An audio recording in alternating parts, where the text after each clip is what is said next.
Buenas tardes, comenzamos hoy la clase número 9, correspondiente al dimensionado de vigas de hormigón armado.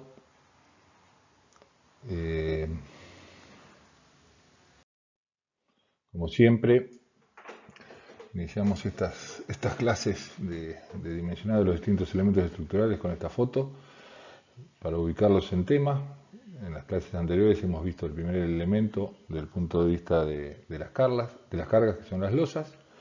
Esas losas apoyan en estas vigas de hormigón, que es lo que vamos a ver hoy, en la clase de hoy, y posteriormente las reacciones de las losas van al siguiente elemento estructural, que son las columnas, y después a las fundaciones. Entonces, como título de la clase, vigas de hormigón armado. Veamos la definición de una viga. Viga es una definición general independientemente del material. Las vigas son elementos estructurales lineales donde una de las dimensiones, la longitud, que es la luz entre apoyos, predomina sobre las otras dos, el ancho y la altura, y reciben cargas perpendiculares a su eje y que por lo tanto la someten a flexión y corte. O sea, acá hay dos concepciones de la definición, una concepción geométrica, que son elementos lineales, donde una de las dimensiones es mucho mayor que las otras dos, y por otro lado está una condición de tipo de carga. Las cargas son perpendiculares a su eje. Si yo les muestro esta foto, vemos las vigas, la longitud mucho más importante que el alto y que el ancho, sometido a una carga uniformemente distribuida, perpendicular al eje. El eje sería la línea esta, de punta a punta, perpendicular, 90 grados perpendicular. Una carga distribuida, y lo mismo tenemos acá, una viga con este largo y sometida en este caso a dos cargas puntuales, siempre perpendiculares a su eje.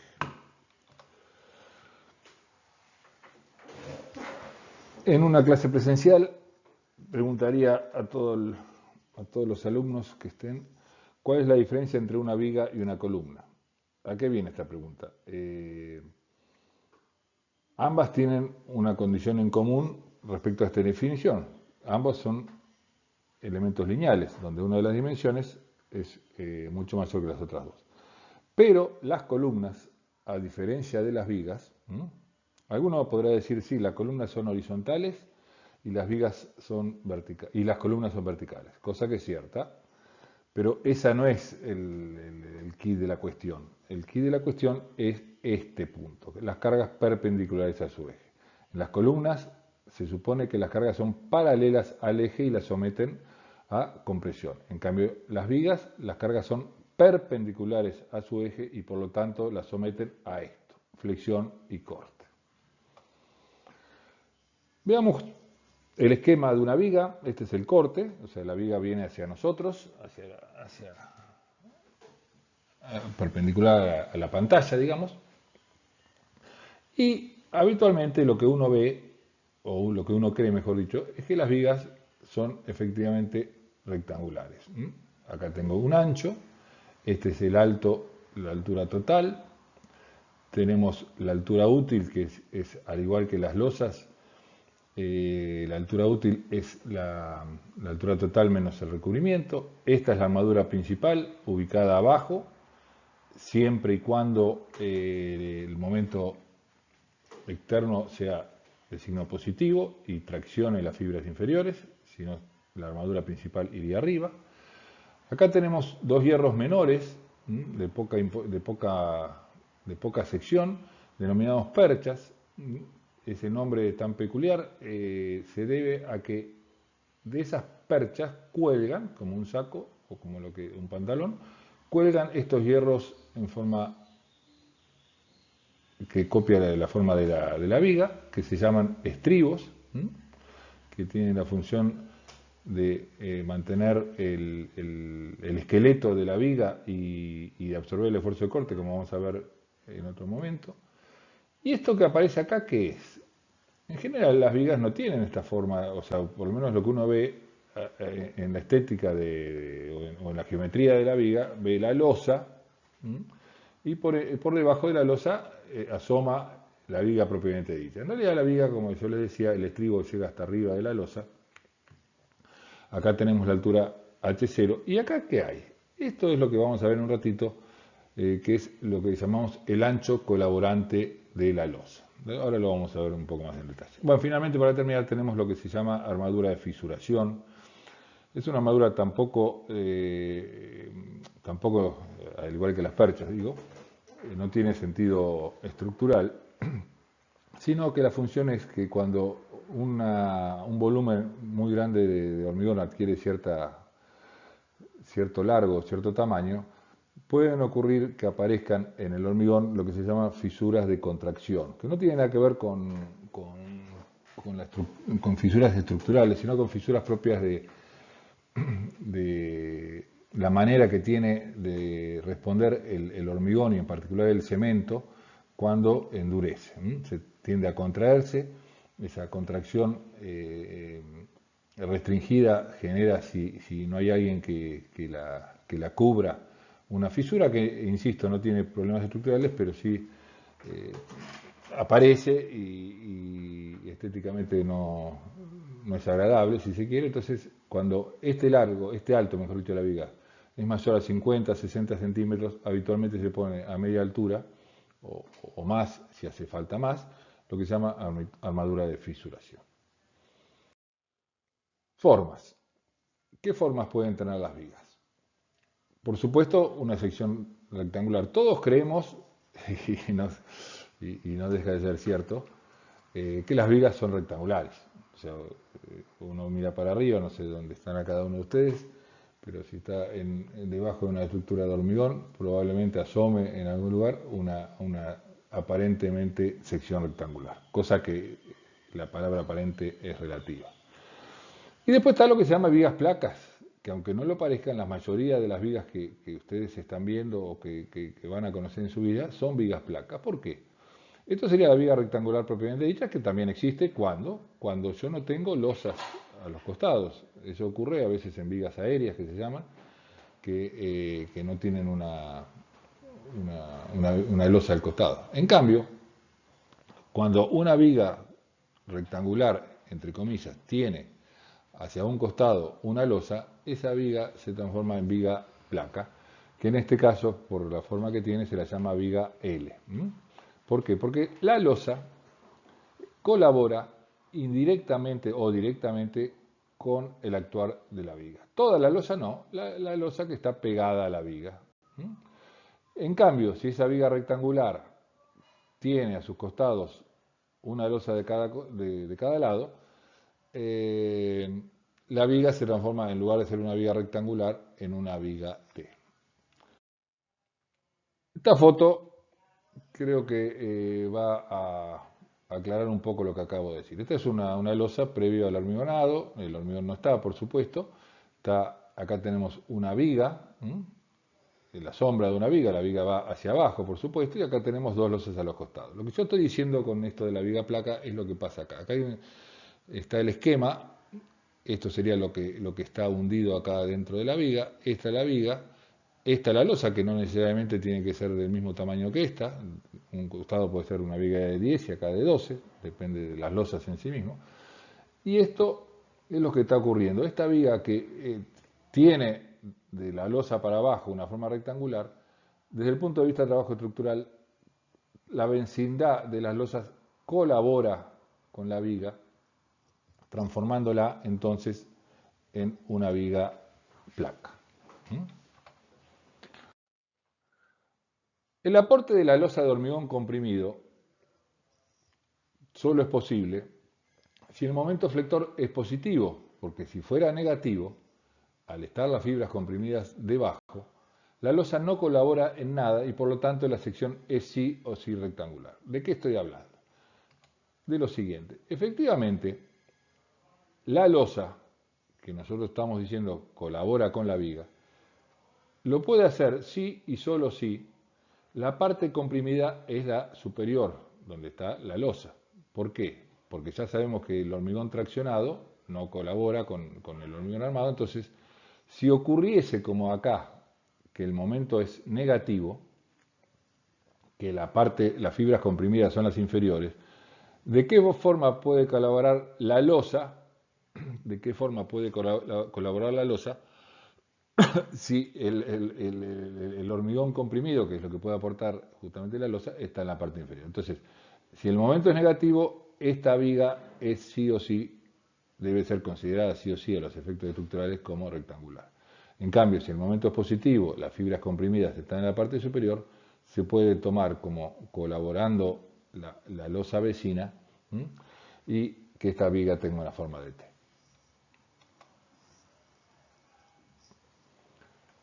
Acá tenemos el esquema de la viga continua.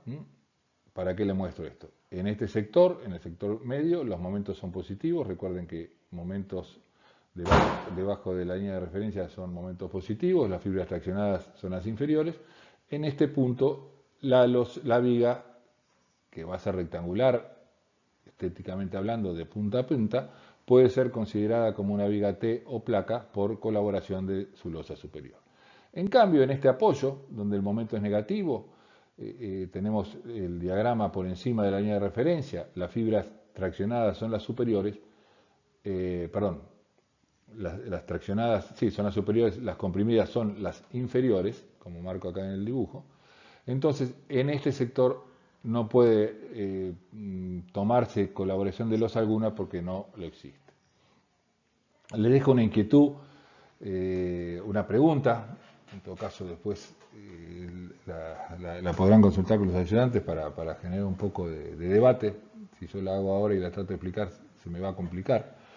¿Qué tipo de viga, cómo tiene que ser la viga para que pueda ser considerada como viga placa en un sector donde el momento es negativo?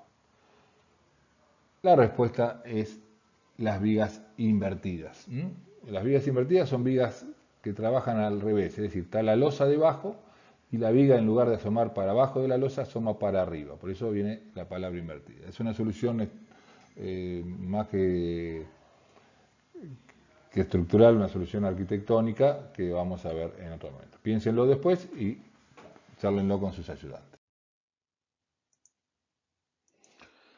Sigamos un poquito más con el tema este de las vigas placas y veamos a qué llamamos ancho colaborante.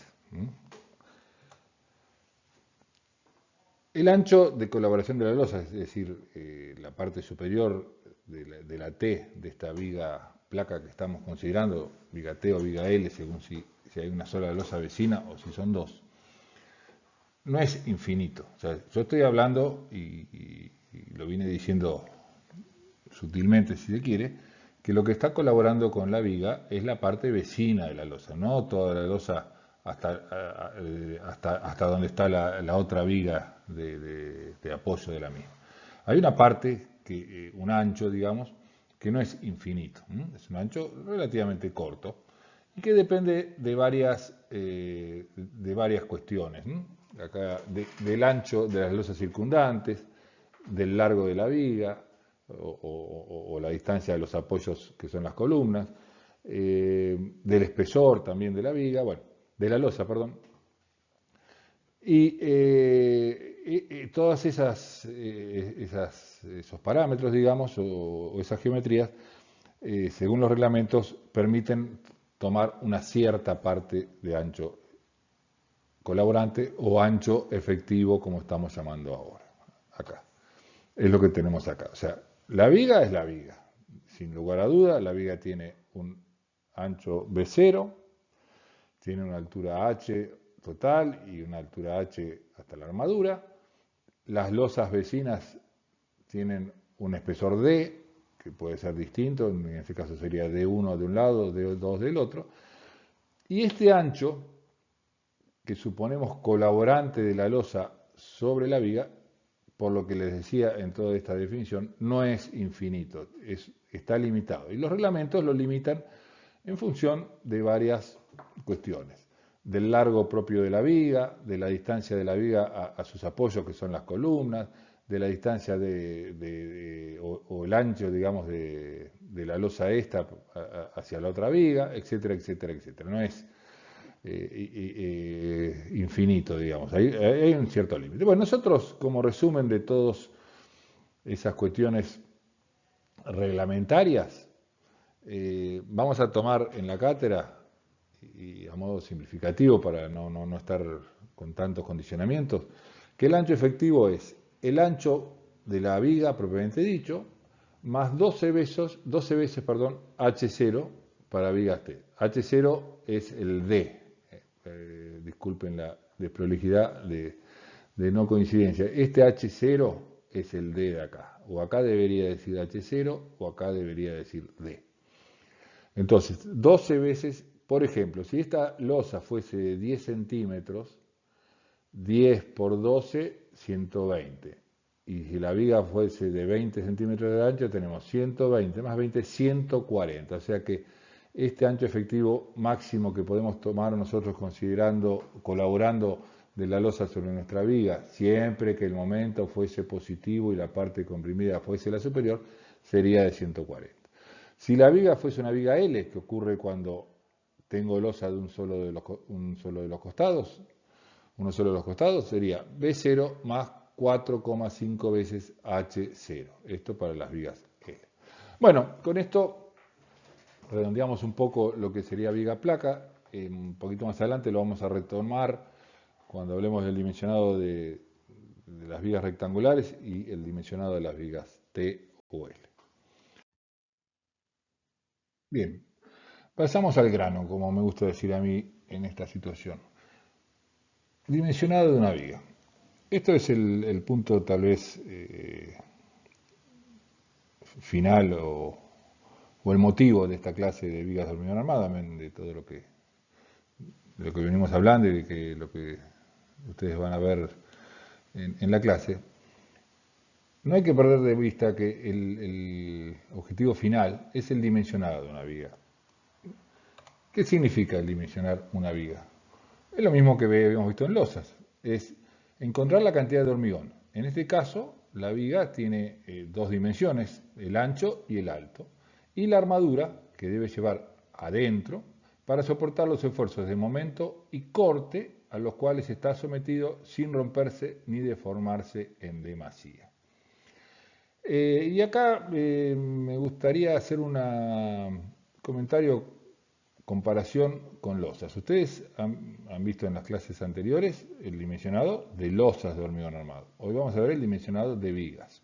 Les adelanto que habiendo visto losas, la explicación del dimensionado de vigas es mucho más sencillo y efectivamente más corto.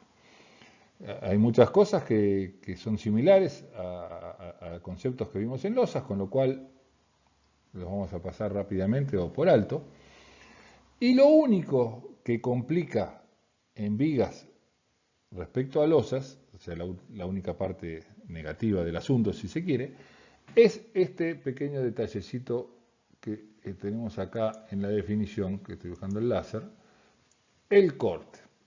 En las losas, si bien existe el esfuerzo de corte también, dada su fisonomía o geometría o forma, como quieran llamarlo, los esfuerzos de corte nunca son o casi nunca son problemas que meriten ser tenidos en cuenta en las losas para su dimensionado.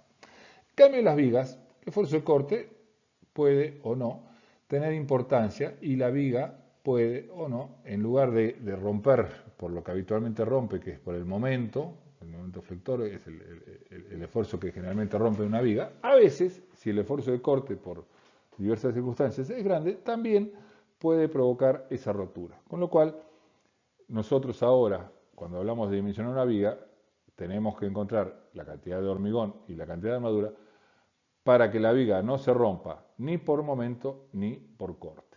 Esa es la complicación que aparece en vigas respecto a los. El resto es muy parecido y, como verán, mucho más rápido de explicar.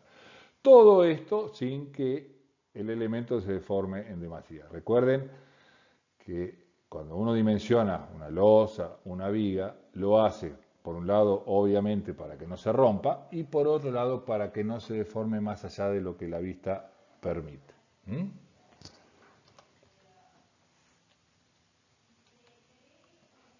Y, como hicimos en losas, veamos también lo que llamamos un recetario, donde vamos a ir viendo los distintos puntos, y como les adelanté recién, estos puntos van a ser menores que los de las losas.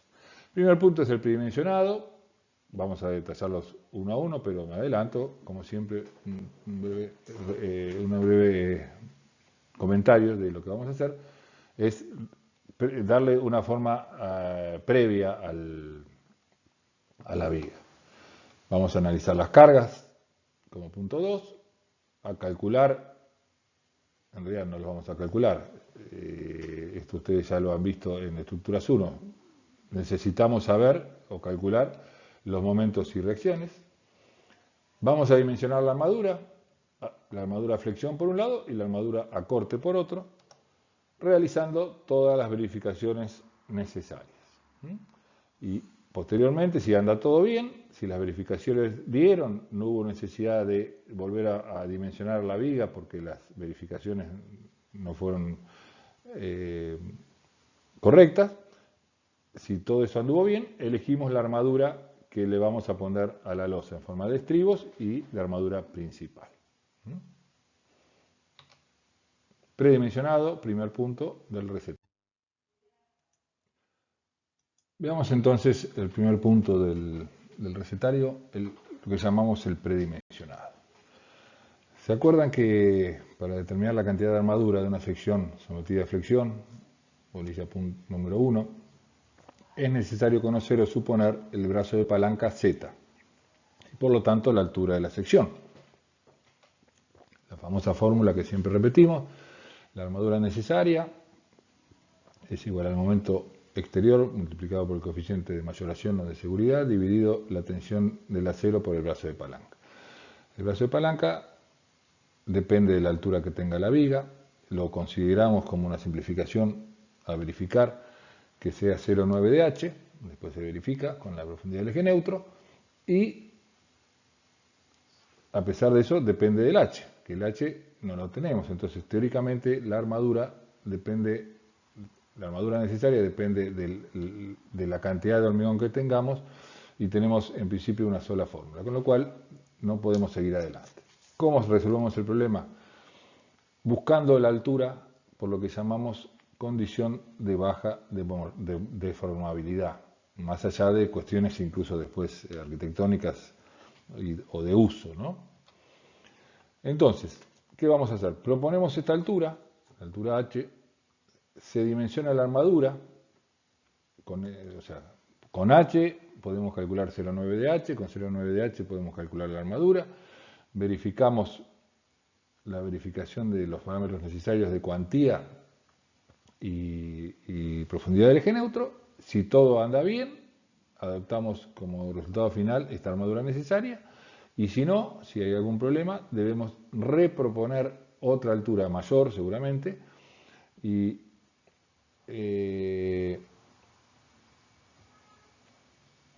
por eso decimos que estamos predimensionando o predeterminando la altura para verificarla más adelante. En el caso de la viga, tenemos dos dimensiones a predimensionar. Una es el ancho, B, y otra es el alto. ¿Se acuerdan que en la losa nosotros tomamos una faja de 1 metro de ancho, con lo cual lo único que teníamos que predimensionar era la altura. El metro es el metro. En este caso tenemos que predimensionar el ancho. El ancho generalmente se predimensiona por cuestiones de proyecto arquitectónico, intentando, por ejemplo, recuerden que, todavía no lo vimos, pero les adelanto, pero se los he comentado al pasar, que la viga es el elemento que delinea o le da forma a las losas, y en general se ubica debajo de las paredes del proyecto arquitectónico. Es el mejor elemento para soportar una carga lineal como es una pared. En general no conviene que una pared apoye directamente sobre la losa, a veces hay situaciones menores que se que se toleran, digamos, pero en general las vigas se colocan en coincidencia con las paredes que tiene que soportar. Y en construcciones repetitivas como un edificio, las paredes en general están unas arriba de otras. Por lo tanto, la viga que se coloca para sostener una pared superior aparece encima de la pared inferior. Y para que no quede una mocheta, muchas veces se decide el ancho de esa viga en función de la pared que tiene que ocultar. Acá es justamente lo que no ha pasado. Acá tenemos una pared de un ancho, la viga tiene un ancho más grande que la pared, entonces queda esta mocheta, esta saliente de la viga respecto a la pared, que muchas veces por cuestiones arquitectónicas o estéticas no queda agradable. Entonces, ¿cómo se evita esto? Dándole el ancho de la viga coincidente con el ancho de la pared que está por debajo. Si no hay alguna condición, como la de recién, habitualmente se le puede dar 20 centímetros. Y otra recomendación es que tenga del orden de 1/3 a 1/5 de la altura.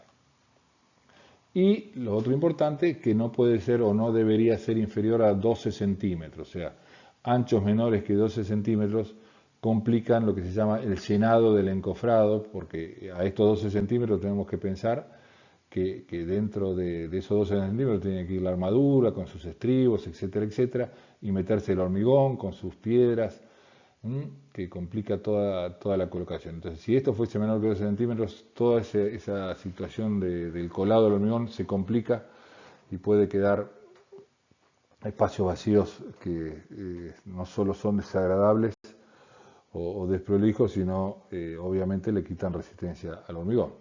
Si el hormigón no está, no puede aportar resistencia, ¿no? Bien, y ahora pasemos al pridimensionado del alto. El ancho lo definimos como dijimos recién, ahora pasemos al alto.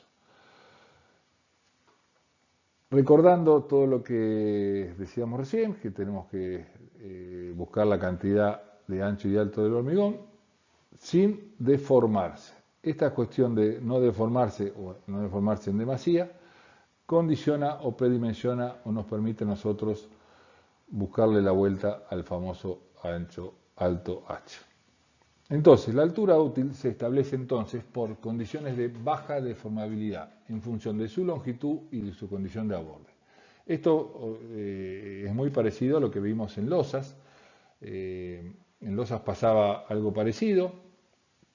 La altura útil de una losa dependía de las longitudes o la menor dimensión de la losa, de las condiciones de borde también, y había una nueva condición, que en este caso de las vigas no está, que es la condición de armado de la losa, si era armada en dos direcciones o unidireccional.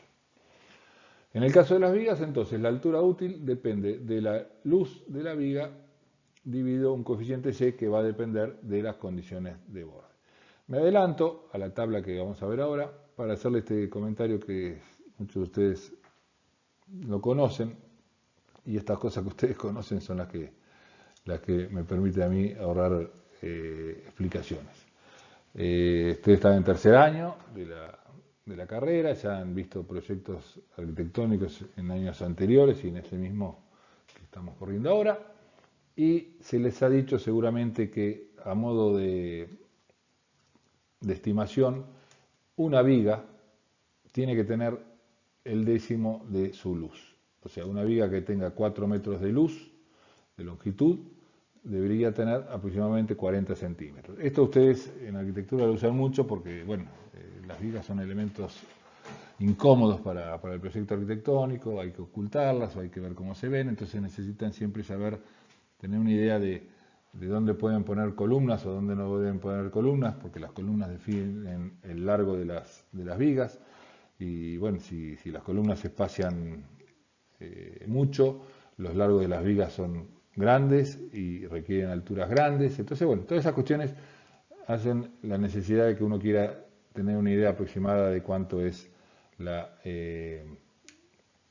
altura aproximada que va a tener una viga en un proyecto arquitectónico. Pero bueno, esa 1 sobre 10 o L sobre 10 es un número muy aproximado que no está mal como primera aproximación, pero que va a depender sobre todo de las condiciones de apoyo. La altura útil es la altura desde la armadura, les recuerdo, de la armadura hasta la fibra comprimida más alejada del borde superior.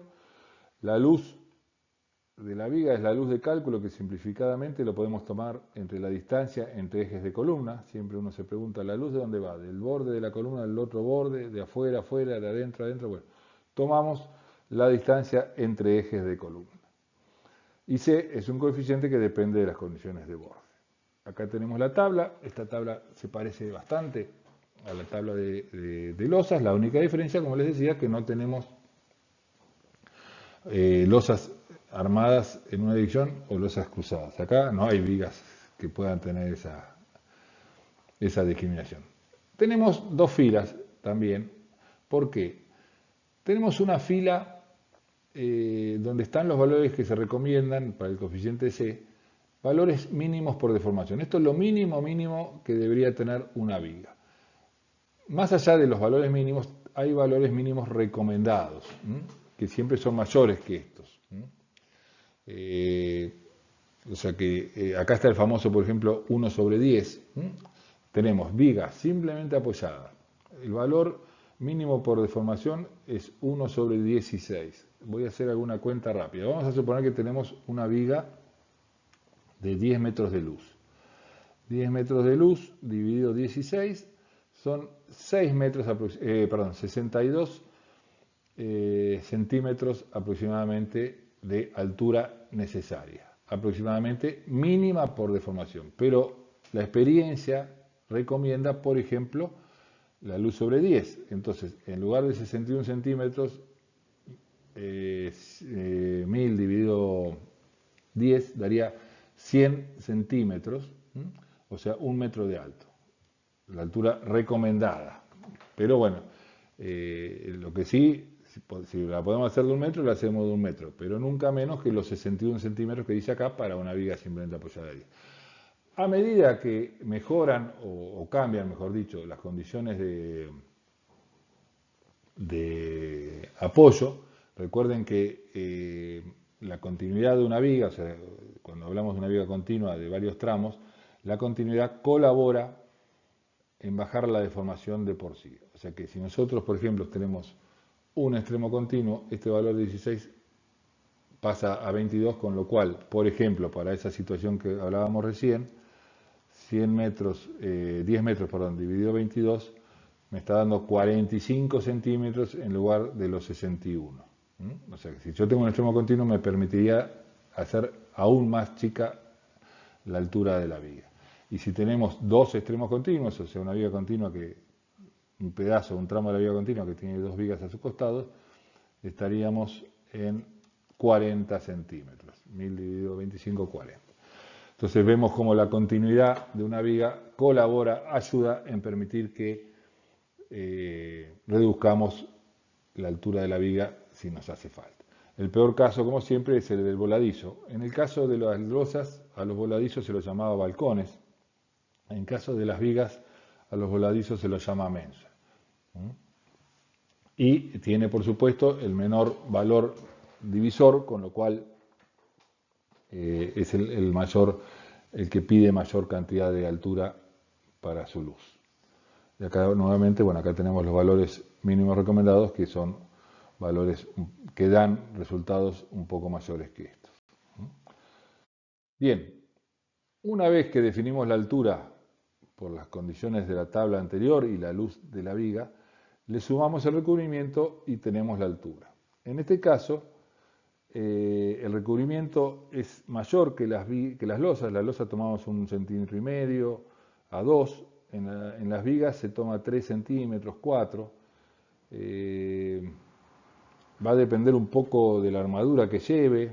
Si lleva mucha armadura, esa viga va a precisar armadura en 2 capas, o sea, una arriba de otra, separada un poco, con lo cual el recubrimiento aumenta. En general, se toma 3 a 4 centímetros o 1/10 de la altura. O sea que viga de 70, por ejemplo, de 70 centímetros de alto, se supone que van a requerir más armaduras, que por eso fueron tan grandes. Entonces se toma un recubrimiento de 6-7 centímetros, precavidos por la cantidad seguramente de armadura. Bueno, las alturas así obtenidas se redondean a los 5 centímetros más próximos en general, o sea, las vigas que uno ve habitualmente en las obras son vigas de 25, 30, 35, 40, 50, no se ven en general, salvo alguna cuestión muy, muy particular, vigas de 32 o de 38, etcétera, etcétera. Siempre se redondean a los 5 centímetros. Se trata de unificar sobre todo la altura de las vigas continuas, esas vigas que van corridas unas a lo largo de otras, que sean todas de la misma altura.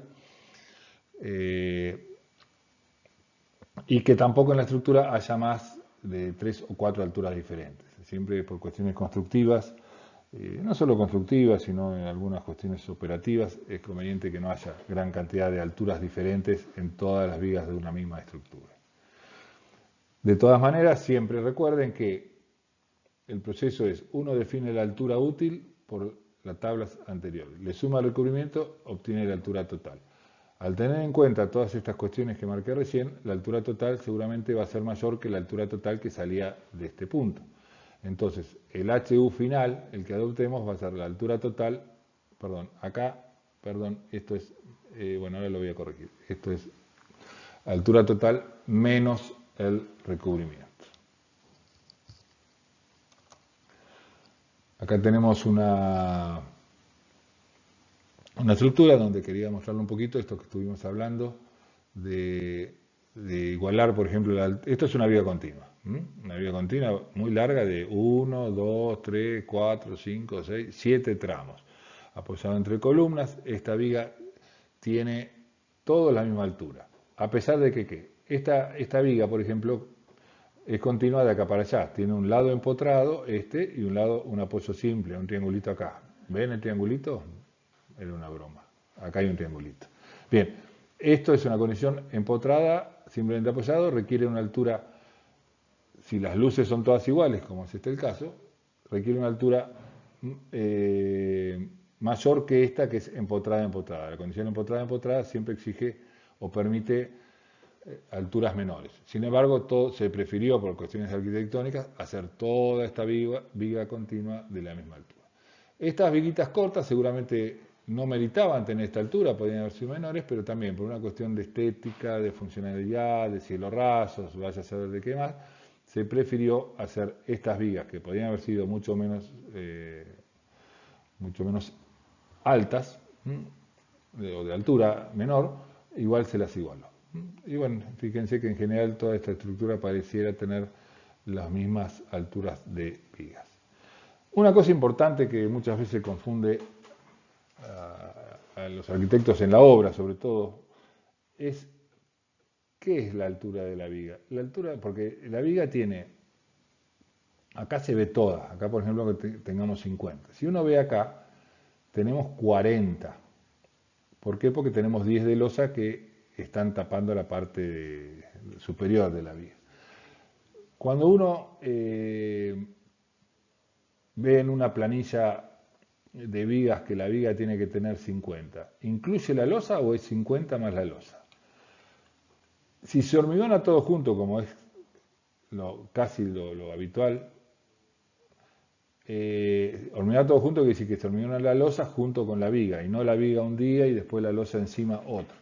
Si se hormigona en forma conjunta la losa y la viga, la altura de la viga incluye el espesor de la losa. Esto es muy importante para ustedes, los arquitectos, insisto, porque cuando se genera la charla, discusión, intercambio de un proyecto arquitectónico con un proyecto estructural, el estructuralista le va a decir al arquitecto, mira, para esta viga que vos tenemos que hacer acá en tu proyecto, yo necesito 50 centímetros de altura, por ejemplo. Entonces el arquitecto puede creer o no, de acuerdo si ha escuchado esta frase que le hice recién, 50 que de la losa para abajo o incluye la losa. Bueno, la respuesta es que en general la altura de la viga incluye la losa, o sea que si la losa tiene 10, al arquitecto le van a sobresalir 40 para abajo de los 50. Esto es muy importante porque a veces debajo de la viga tiene que pasar una puerta y no es lo mismo que la viga tenga 40 que 50, o que se vean 40 que se vean 50. Sigamos con el recetario, pasemos al análisis de carga.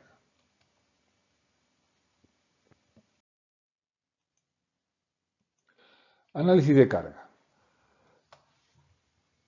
Desde el punto de vista de su forma de aplicar, en las vigas vamos a tener dos posibles cargas. Lo que son las cargas uniformemente distribuidas, que son las habituales en una viga. Acá tenemos una foto de una obra en ejecución donde vemos esta situación.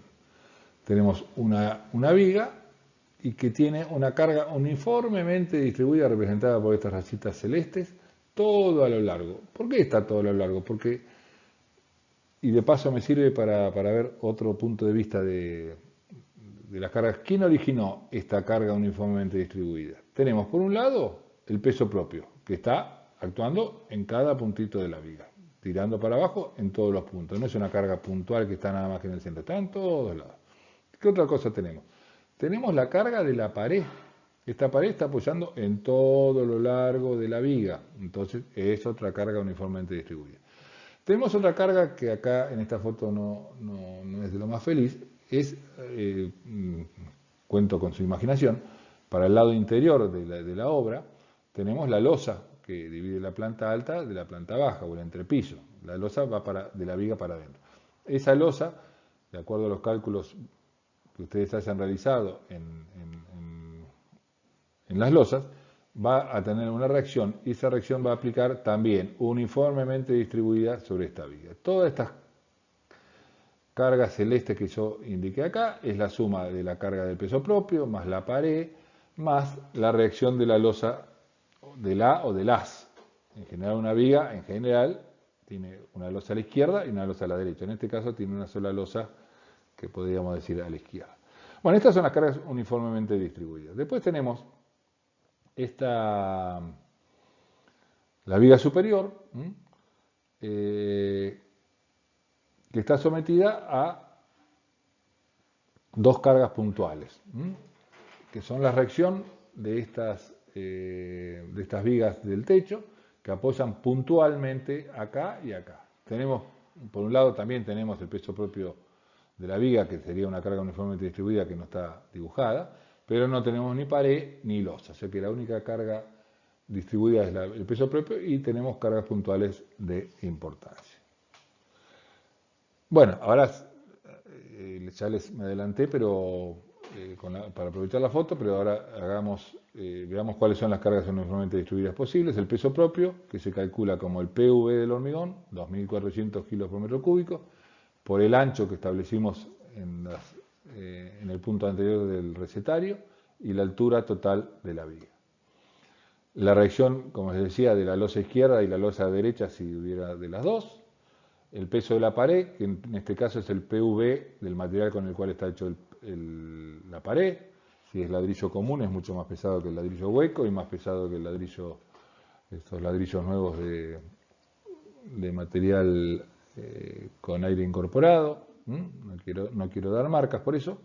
Y el ancho de la pared y el alto de la pared. Nada que ver con el ancho de la viga y el alto de la viga. Acá es las cargas que provocan la pared. La carga del techo. Si sobre esta pared que dijimos recién, no es el caso anterior, la foto anterior, porque la foto anterior tiene una viga donde apoyaban las vigas metálicas del techo. Esa viga se la banca sola y reparte sus cargas a las columnas de apoyo. Pero muchas veces, sobre todo en obras de poca importancia, el techo de chapa de una casa se apoya sin ningún intermediario o a lo sumo un pequeño dintel que no alcanza a cumplir las funciones de viga, se apoya sobre la pared. Entonces, si hay una carga de un techo que apoya sobre esta pared, a esta pared hay que sumarle el peso de la incidencia que tiene el techo sobre esa pared. Y después tenemos las cargas puntuales en kilos o toneladas, que el ejemplo más claro es ese que vimos de las vigas metálicas. Acá tenemos otra foto también, que tenemos unas vigas que van de punta a punta, de columna a columna, y acá tenemos una viga que no apoya en una columna. Esta viga apea sobre esta mayor.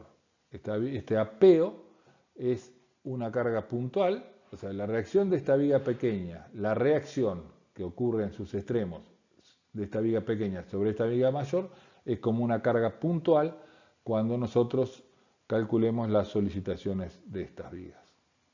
Fíjense, estas vigas son vigas largas, tienen una altura bastante mayor que estas vigas más cortas. Recuerden que en general la altura depende de la longitud, aparte de las condiciones de apoyo. Y acá se optó por darle distintas alturas a estas vigas y no unificar con las vecinas. Este que está acá atrás soy yo. Bueno, llevamos 45 minutos, así que propongo hacer un corte en el video para que la clase no sea tan larga. Y bueno, retomamos en el próximo video con la clase 10, segunda parte de vigas de hormigón armado.